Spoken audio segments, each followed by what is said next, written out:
In this fast-paced, stressful era, have you ever felt exhausted or even lonely for a moment? Welcome to channel Woof Meow and Gossip, where you'll be in tune with us. If you like this channel, please follow us. 2. The Gentle Moments with Loki. Loki is the only cat I've watched grow from a kitten in our home, and it's also the only one that allows me to hold it and give it a few scratches. Its round, tiger-like face always makes me want to get closer, and most of the time, it doesn't push me away. Every morning, Loki likes to jump onto the dining table and play a little game where we touch our foreheads together. It's a small ritual that feels like it's its way of showing affection. I look into its bright eyes, and I feel an unspoken bond. After each game, I make sure not to disappoint Loki by offering its favorite treat, cat sticks.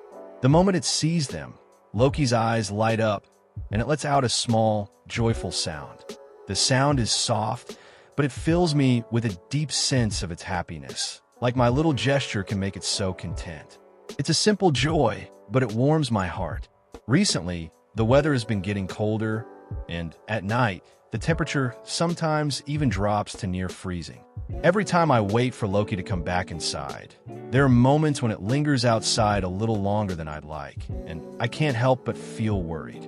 Although the garage offers some shelter from the wind, it gets very cold at night.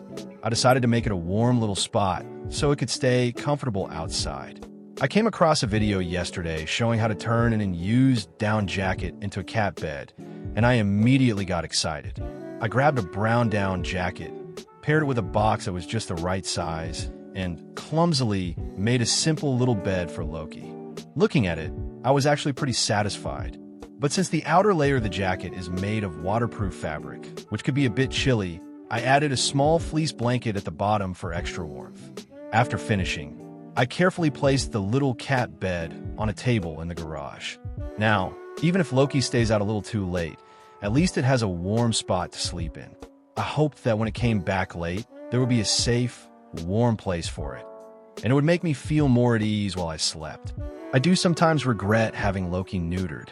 Without those little signs of its vitality, Loki seems to have lost a bit of its energy. It's become quieter and often spends its days lying on the wool chair in the garage with its legs sprawled out.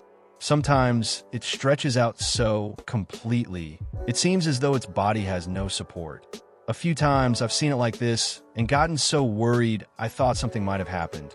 Rushing over to gently pick it up, when its eyes flutter open, I feel relieved. I carefully carry it back into the house and place it on the child's bed. It stays completely still, accepting my touch without any resistance, like it trusts me completely. Maybe it's truly missing something? I sometimes wonder, especially when I see the dogs at home full of energy, chasing each other, jumping, always so lively, while Loki has become more peaceful and lazy. I've started to realize that this is just the difference between cats and dogs. The dogs are always around me, constantly following me, and their sleeping schedule aligns with mine. They'll sneak off to sleep when I rest, except for Baby, who always stays by my side to guard me.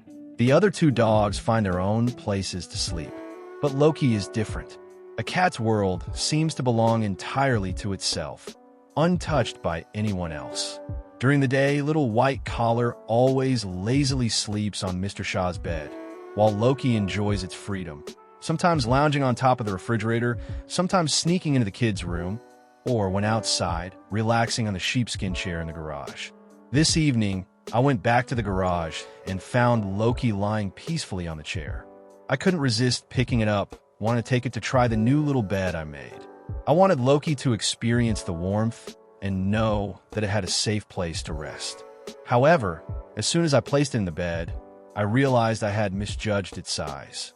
Loki curled up inside, and its head had no place to rest. In that moment, I realized just how much it had grown. We looked at each other, and Loki seemed a bit confused, as if asking why I put it in such a small spot. I smiled gently, petted its head, and carefully carried it back inside, placing it on the child's bed. Loki squinted its eyes and relaxed into my arms. I softly whispered, "In a few days, I'll get you a proper cat bed." If you enjoyed this video, please like and subscribe.